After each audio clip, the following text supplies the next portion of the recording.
So we're making puff puff. Okay, so in your bowl, just I'm using 1.5 cup of flour. Okay, then 1/4 cup of sugar. You can add more sugar if you want to. This is my yeast. This is 1 tablespoon of yeast. Okay, you can add baking powder to, I love to add baking powder because it helps to firm up the puff when it's too soft. Okay, then when you mix the dry ingredients, just pour in your milk. Okay, so after pouring the milk, if you don't have enough milk, okay, you can just add water. Okay, then you start mixing your batter for the puff puff. Okay, so this is just the simple process of getting a very perfect puff puff recipe.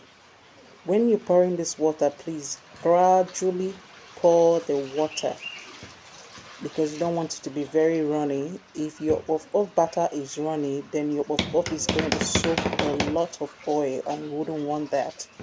Okay, so this is just the perfect consistency for this puff puff recipe. All right, so this is just the perfect, this is just how it's going to be like. Then after you finish mixing this, you need to cover it with a cling film. Reason why you need a cling film is so that you can see what is going on inside a plate and know when it has doubled in size. Okay, so that's why I love to use a cling film, so I can see through it and there wouldn't be any penetration of air inside it. Can you see how almost blown the cling film is, because it has really, doubled in size. And look at the consistency of this puff puff. Don't worry, I'm going to bring it closer so that you see how the puff puff mix has turned into.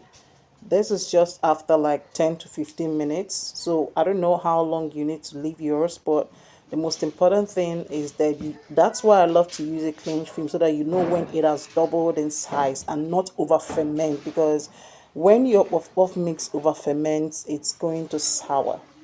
When you're frying your puff puff is going to taste like it is soured.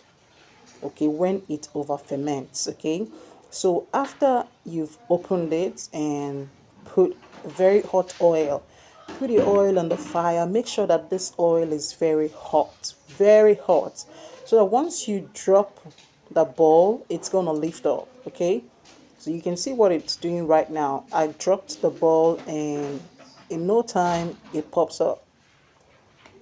That's when you're going to know that your oil is ready for frying the puff puff. Okay, once it doesn't pop up, then you know that the oil is not ready.